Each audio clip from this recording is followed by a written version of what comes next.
Madyambu ya namuntlha eka Ngula ya Vutivi. Patu ra xikontiri exikarhi ka Maseke na Maxiximale ri sungule ku hlakala ri nga se fika emakumu. Ndlela leyi a yi vheti i tikomba ku i nga va i worth that 49 million. I sungune ku honaka ra kontraka a ri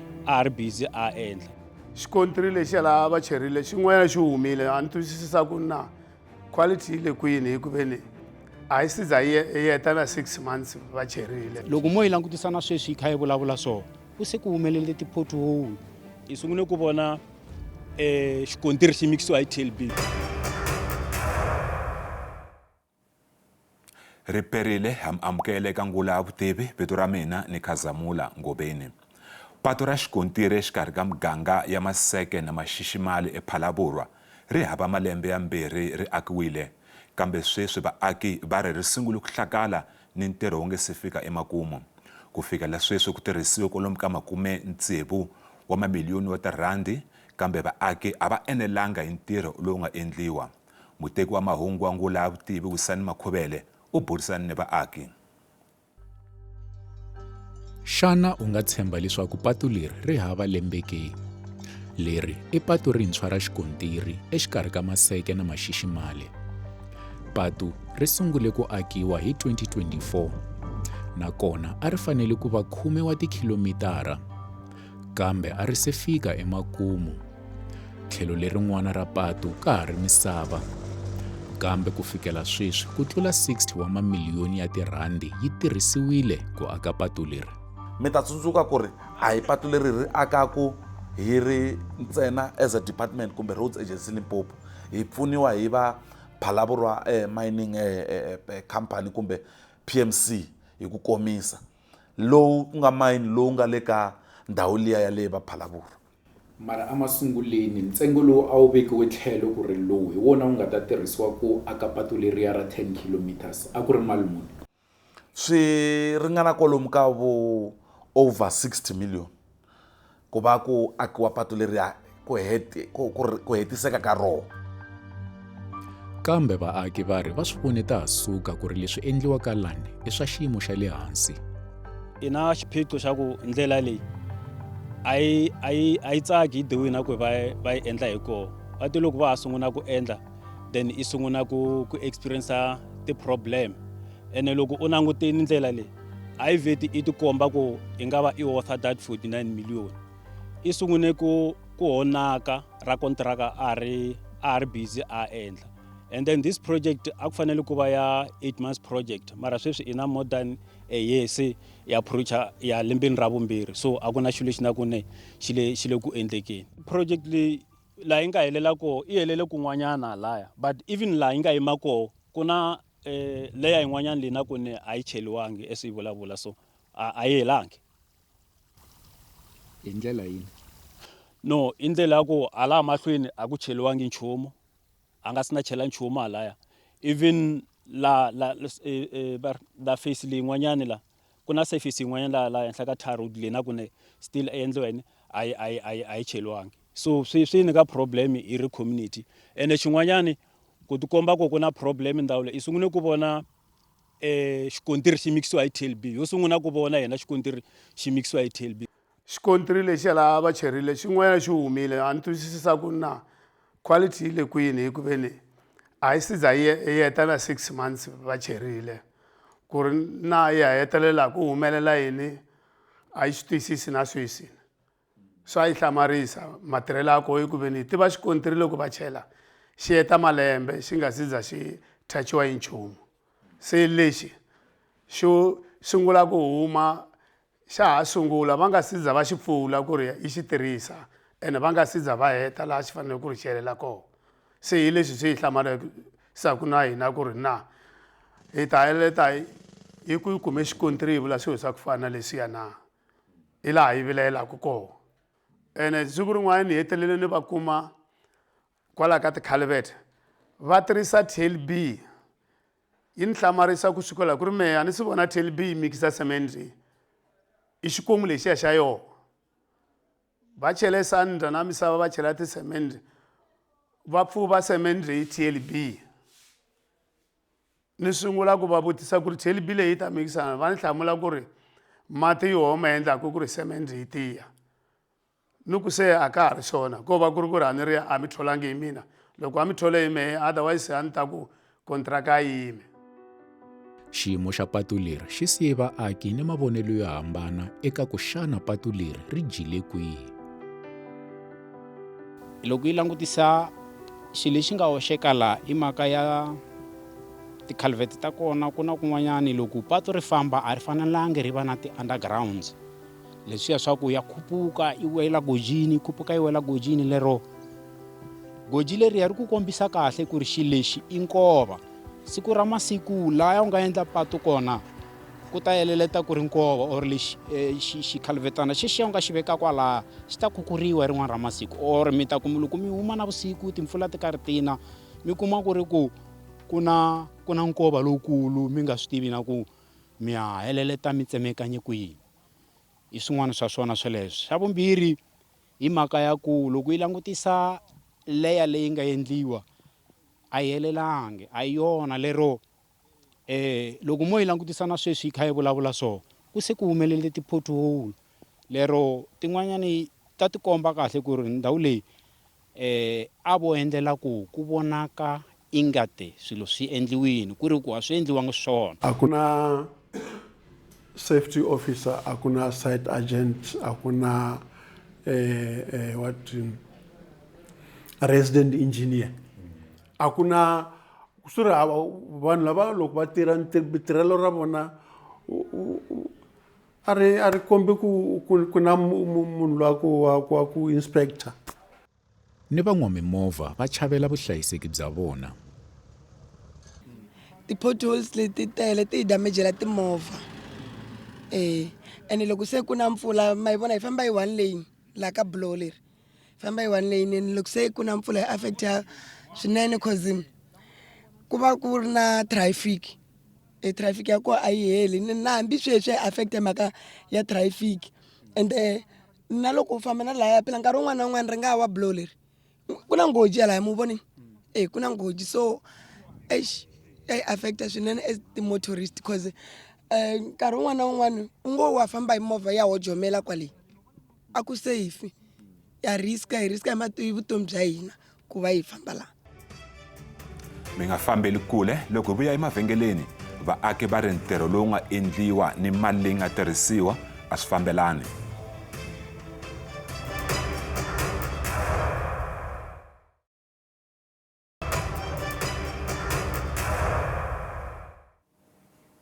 Mfumo wu hehla leswaku xirhalanganyi lexi nga tshikelela patu leri i timpfula. Mfumo wu sola mpfula eka xiyimo lexi. Patu leriya already rin'wana laha a va se va ri hetile ri ve na ku va na swiphiqo swa ku vaakatiko futhi va vona ri nga ku se ri sungula ku onhaka leswi mukontractor va nga tlhela va hlamusela na vo mukontractor ku ri hi ve na problem yo karhi leyi yin'wana ya yona yi nga vanga hi timpfula but va hlamusele ku va ta karhi va ta ri attenda na rona ri ta lunghisiwa loko va ta heta laha va famba laha patu leriya hinkwaro ri ta va ri eka xiyimo lexi vaakatiko va lava ku xi vona ri ka xoho ri herile hinkwaro. Va sungula ku vhika hi timpfula loko yi ku ma swi vona swa ku xi endle ku nga si endla yini hi ku no mpfula ya na a ku na munhu loyi a ehleketaka swa ku loko mpfula yi ta na njhani mara hi ntirho wa n'wehe ku ve na mi si heta kontraka ku vona ku lunghisa ku ri na loko yona loko mi fambile swi nga ha endleki leswiya swi nga endleka sweswi a ni ri mpfula yi kota ku komba swa ku quality yi le kwini i that's why mpfula yi onhile hi ku ve ni a swi ti komba swa ku quality a yi nga ri kahle. Laya a ni twisisa ku ri at least ku ta va na quality ya xikontiri but after 3 months or 4 months ku ve na problem challenge ya ku sungula ku va na ti-potholes no ka ni nga tivi mhaka floods leya mpfula leyi nga na kumbe njhani I'm not sure mara ni twisisa ku ri yoho but swi ti komba ku ri na xona hi vuxona xi nga ri na quality. Loko patu ri akiwini ri nga ze ri heta na lembe mara mi kuma ku se ri onhekini ku na magoji kun'wani ko va ku ri na misava handle ka timpfula a swi tisi swivutiso hi mhaka ya quality kumbe xiyimo xa ntirho lowu endliwaka ka patu leriya. Hi leswi hi nga ku loko hi kuma report yo fana na yeleyo hi nga langutisana na swona hi rhumela va ti-engineer va hina na lava va project managers ku va cheka ku ri ku endleka yini eka patu leriya ene report leyi hi nga yi kuma hina i ku ku kumeke misava yi talela patwini leswi swi affectaka patu leriya nawu loko va contractor na lava va ti-engineer ta hina va langutisisa sweleswo va kuma leswaku hi swin'wana swa leswi swi nga vangela swiphiqo swi nga hi vangela timhaka ta ku va patu leriya ri va eka xiyimo lexi swi ri nga le ka xona lexi hi nga tshembisaka vaakatiko leyi ku mucontractor wa ha ri on site fortunately wu ta fanekele ku va ku na leswi hi swi vulaka ku ri mi swi vita swa ti-retention kumbe ntirho luwa wu nge certifyiwi ku va wu helerile wu ri quality hi nga siza hi langutisisa na swona that is why ni vulavula ku ri fortunately mucontractor wa ha ri on site ku yisa amahlweni ntirho lowu a wu nga si hela leswi vula ku ri na woluwa wu nga affectiwa hi hleketa ku va wu affectiwile hi timpfula leti a ti ri koho u ta boheka ku va a wu hetisisa na yehe a wu lunghisa ku ri patu leriya loko ri hela hinkwaro ri vonakala ri ri patu leri ri nga ka xitandati lexi hina hi lavaka xona. Ni hambileswi mfumo wu nge ntirho wo aka patu wa ha ya emahlweni vaaki va ri do. Impela project hina hi ku tiva na ku vona ka hina project hi i tshikiwini ra kontiraka u fambela hi I'm sure December last year loko a suka ra kontiraka a nga zangi a byela community no even to inform the committee leyi na ku va tirha yo ku nga yo PSC ko va le ku fambeni PSC i lo twa ku ne kontraka a ya ha ri kona efambeni then loko va lava ku lavisisa ku endleka yini ra kontraka wayo u fambeni then u kuma swa ku ne a nga na ntiyiso lowu na ku ne u va byela yona. Loko mi cheka for now a swi tikombi michini ya vo a yi kona na vanhu va ku a va kona so and i khale xi sungulini since 2024 so it's almost 17 months loko ni nga hembi so swi tikomba loko ni cheka a fanele ku va timhaka ta 12 months loko if I'm not mistaken but xi va na 17 months so xi tikomba nkarhi wun'wana a xi si hela mara vo a va ha tikombi ku va busy. Loko ni vulavula na n'we sweswi va karhi va busy va endla ntirho leyi ende va nyikiwile na nkarhi wo karhi ku va kota ku hetisa patu relero. Mara vhiki leri loko hi ya kwale ka Matseke na le ka Maxiximale a hi zangi hi vona va ti-contractor a hi vonangi ntirho lowu a ri ku ndliweni leswi swi endlaka ku ri vaaki va vutisa ku ntirho wu fike kwini hi ku ya hi vona patu ri tshikiwini ri nga helangi. Leswi me ni tivaka swona i ku va contractor le va koho on site ende va fanekele ku va endla ntirho ku va endla ntirho a swi vuli ku ri maybe va fanekele ku va karhi va voniwa va yima na pato loko hi ku vanhu va endla ntirho ku va na swilo swa ku hambanahambana leswi va karhi va swi endla loko va on the actual ground kumbe xana maybe vaakatiko va nga hlamusela ku ri on the actual ground a hi va voni vaakatiko mara leswi ni nga vulaka swona i ku mbulavurisano wa voho na Roads Agency Limpopo lava va ti-contractor wu fike makumu ende ku va na agreement ntwanano wa ku va matirhelo ya ta fanekele ya fambisa njhani na ku va ta fanekele ku va hete ntirho rini. Ndlela leyi i 10.7 km eSinebuleni i fanele swa ku yi suka site rin'wanyana laha va ngo hi Vuyelani then ya helela site ya Musanza Bosini so ku nga yo 10.7 km. Yi fikini ndlela yaleyo kwalano? No ndlela leyi a yi si na fika vulavula I'm sure ma ti vonela na n'we ma xa landzaku ku ne na mablow se ma nge swigoji u ngo fika hi movha then u wa by any time then u vheta u fele kwalano so ndlela yi yimini na swa ku endleka yini a yi swi tivi so a yi tivi ku ra kontraka a nga va a dye mali mara hi ku vona ka hina hi vona nga ku ne something a xi right la maybe ra kontraka u dye mali a yi swi tivi na vatirhi ever since then ra kontraka a tini na vatirhi I'm sure within the 2 months already na vatirhi na ku hola a va nga holi. Va tile laha va ri na timeyara va yi byela va vulavula hi ma 40 something million leyi ni yi tivaka ya xikontiri xexi va nga xi chela xi sungula ku huma se a yi swi twisisisa ku na va hetelele va hakela na mali yaleyo kumbe ku humelela yini a yi tivi nchumu na sweswi. Mi nga fambeli kule loko vuya emavhengeleni hi langutisa maxangu ya vaaki ya ku lava ku ringeta ku ololoxa xiphiqo lexi.